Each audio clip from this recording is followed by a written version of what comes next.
ভাবব সেটা হতে পারে এমন একটা অনুভূতির জায়গা যেই অনুভূতি হয়েছিল এখন থেকে প্রায় 21 বছর আগে 2005-এ কার্ডিফের সোফিয়া গার্ডেন্সে। যেই অনুভূতি নিয়ে স্মৃতি রোমন্থন করার ক্ষেত্রে একটা প্রজন্ম ওই খেলাটা কখনো দেখে নাই, তাদের প্রেজেন্স থাকবে। তারা প্রথমবারের মতো হয়তো বাংলাদেশের অস্ট্রেলিয়ার বিপক্ষে জয় দেখতে পাবে। আর আমরা যারা আগের প্রজন্ম, আমরা যারা সেই ম্যাচটা দেখেছিলাম টেলিভিশনের পর্দায়, মোহাম্মদ আশরাফুলের মহাকাব্যিক ওই সেঞ্চুরি দেখেছিলাম, আফতাবের অসাধারণ ছক্কা দেখেছিলাম, তারা হয়তো আরো একবার সচক্ষে দেখার সুযোগ পাবো অস্ট্রেলিয়াকে কিভাবে ওয়ানডেতে অন্তত হারাতে হয়। বাংলাদেশ সেই কীর্তিটা করবে। আশাবাদী হতে চাই, আশার কথা শোনাতে চাই। রাত পোহালি বাংলাদেশ অস্ট্রেলিয়া প্রথম ওয়ানডে, এবং এই সিরিজে বাংলাদেশ কেন ফেভারিট, কেন আমি এত পজিটিভ ডিসকাশন করছি, তার পেছনে যথেষ্ট ব্যাকগ্রাউন্ড রয়েছে। আলোচনার ভিত্তি হিসেবে যে কয়েকটা পয়েন্ট রয়েছে, তার একটা হচ্ছে কনফিডেন্স, কেন বাংলাদেশের এই দলটা অনেক কনফিডেন্ট। অপর পয়েন্ট হচ্ছে ব্যালেন্স, কেন অস্ট্রেলিয়ার থেকেও বাংলাদেশ দলটা অনেক বেশি ব্যালেন্সড। থার্ড যে পয়েন্ট সেটা হচ্ছে পেস অ্যাটাক। বাংলাদেশের পেস ডিপার্টমেন্ট ইদানিং সময়ে যে কয়েকটা ওডিআই বা টি-20 সিরিজ হয়েছে সেখানে একটা নীতি নির্ধারণী ভূমিকায় চলে গেছে।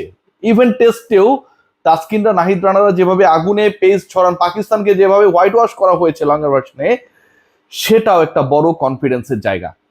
এই তিনটা পয়েন্ট নিয়ে আলোচনা করতে গেলে সবার আগে আসে বাংলাদেশ এবং অস্ট্রেলিয়া। এই ম্যাচের আগে কনফিডেন্স ওয়াইজ আসলে বাংলাদেশ এই মুহূর্তে আসমানে রয়েছে। তবে ভাবচক্করে তাদের অবস্থাটা অনেকটা লিওনেল মেসির মতো। একদিন আগে তিনি যেমন বলেছেন যে এবারের ওয়ার্ল্ড কাপে সবচেয়ে ফেভারিট দল মানে আর্জেন্টিনা না, তার প্রিয় সতীর্থ নেইমারের ব্রাজিল।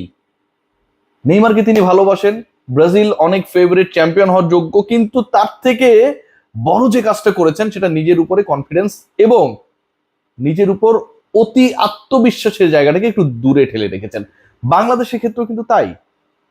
বাংলাদেশ দলটা সবশেষ 3টা ওয়ানডে সিরিজে টানা বাংলাদেশের থেকে বেটার র্যাঙ্ক টিমের বিপক্ষে জয় পেয়েছে। সবশেষটা বাংলাদেশ হারিয়েছে নিউজিল্যান্ডকে, তার আগে হারিয়েছে পাকিস্তানকে, ডেফিনেটলি পাকিস্তানের একটা শক্তিশালী দল ছিল, তার আগে উইন্ডিজকে। টানা 3টা ওয়ানডে সিরিজে জেতা দল বাংলাদেশের র্যাঙ্কিং এবং রেটিং পয়েন্ট নিয়ে যেখানটায় অনেক ধরনের ইস্যুস ছিল, সেই শঙ্কা এবং ডিবেটগুলোকে কাটিয়ে ওঠা একটা দল অস্ট্রেলিয়ার বিপক্ষে যখন মাঠে নামবে, তখন ওই পেছনের 3টা সিরিজই বাংলাদেশ দলের সবচেয়ে কনফিডেন্সের জায়গা। অস্ট্রেলিয়া কোথায় রয়েছে?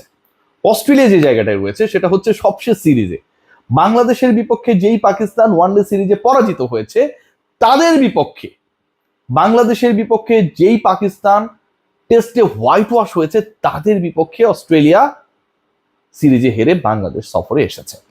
সো আমরা যদি কনফিডেন্স ওয়াইজ দেখি, ডেফিনেটলি আত্মবিশ্বাস অনেক বড় একটা জায়গা, সেখানটায় বাংলাদেশ আমার কাছে মনে হয় অনেক এগিয়ে। ব্যালেন্সের জায়গা যদি বলা হয়, অস্ট্রেলিয়ার এই দলের সবচেয়ে বড় সমস্যার জায়গাটা কোথায়? Injury issues. তাদের নিয়মিত ক্যাপ্টেন মিচেল মার্শ থাকছেন না, ট্রাভিস হেইট খেলার কথা কিন্তু তিনি খেলতে পারবেন না।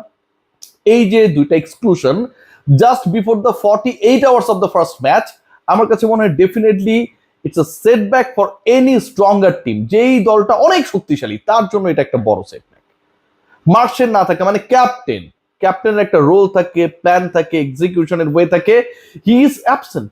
ট্রাভিস হেইট ডেফিনেটলি সাবকন্টিনেন্টাল কন্ডিশনে ভালো উইকেটে যে কোনো দলের জন্য বিশাল আতঙ্কের জায়গা।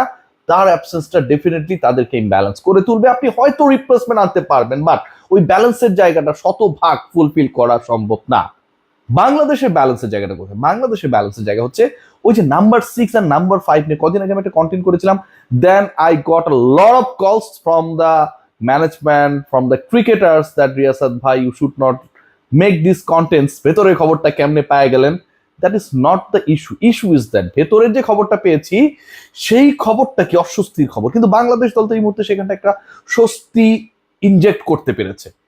মোসাদ্দেক হোসেন সৈকত কোন জায়গাটা আপনি দেখেন যে যেই নাম্বার 6 এর অভাবের কারণে একটা সময় আমরা তাওহিদ হৃদয়কে নাম্বার 6 বানানোর চেষ্টা করলাম এবং তাওহিদ হৃদয়কে নাম্বার 6 বানিয়ে একটা অশান্তি তৈরি করলাম। Unnecessary decision was taken that time. Towhid Hridoy definitely not a cricketer who can bat or who should bat on number 6। একটা অস্বস্তির জায়গা তৈরি হয়েছিল, আনওয়ান্টেড একটা সিচুয়েশন ক্রিয়েট হয়েছিল। এবং ওই তাওহিদ হৃদয়কে নাম্বার 6 করতে গিয়ে মানে 6-এ আমি প্রপার ক্রিকেটার পাচ্ছি না, দ্যাটস ওয়াই আমি হচ্ছে সৌম্য সরকারকে নাম্বার 3-তে খেলিয়ে দিলাম।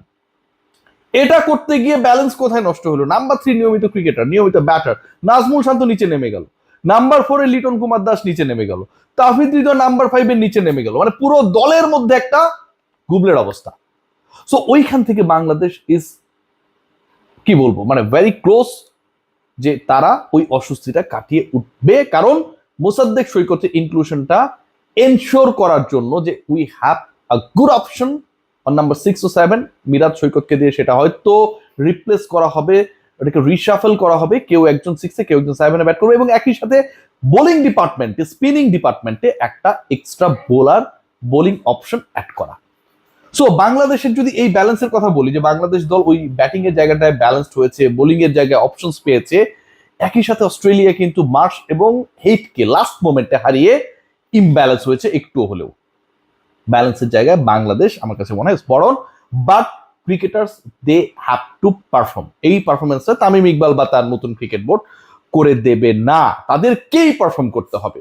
সো আমার কাছে মনে হয় যে টপ 6 ব্যাটার বা 7 ব্যাটার যারা হবে সেই জায়গা নিয়ে কনফিউশন নেই।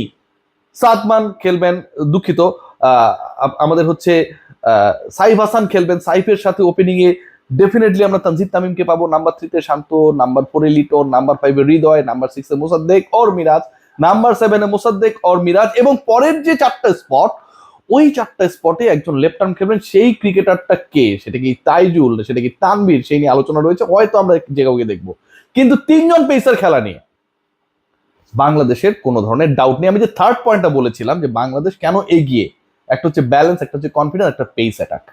বাংলাদেশের পেস অ্যাটাককে নিয়ে এই মুহূর্তে যে কোনো দল উইথ কনফিডেন্স বলতে পারবে না যে আসলে এদেরকে আমরা পাত্তা দিচ্ছি না।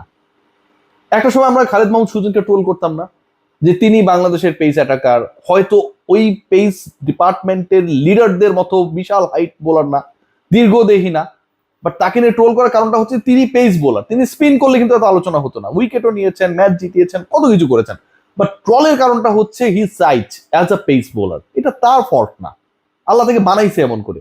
বাট এই মুহূর্তে যদি আপনি পেস অ্যাটাকের দিকে দেখেন, নাহিদ রানা সুপার, আগামীকাল তিনি কি করবেন অনলি অলমাইটি নোস, তিনি কি করতে পারেন। তাসকিন ব্যালেন্স, ডাইনে বামে অসংখ্য সমস্যা হবে, অসংখ্য ভেজাল লাগবে, অসংখ্য বিতর্ক হবে। তাসকিন আমাদের সাথে দেখা হয়ে উপর আল্লাহর কাছে বলবেন যে ভাই আল্লাহ যদি কপালে লিখে এটা কেউ সরাতে পারবে না, এরকম কিছু ভাববাদী কথাবার্তা বলে যাবে এবং মাঠে গিয়ে খেলে দেবে। অদ্ভুত একটা ক্রিকেটার তাসকিন আমার ভাই, টু মাচ ব্যালেন্সড, সে জানে আসলে কিভাবে কোন জায়গায় কোন মোমেন্টামে নিজেকে মেলে ধরতে হয়। Mustafiz, you have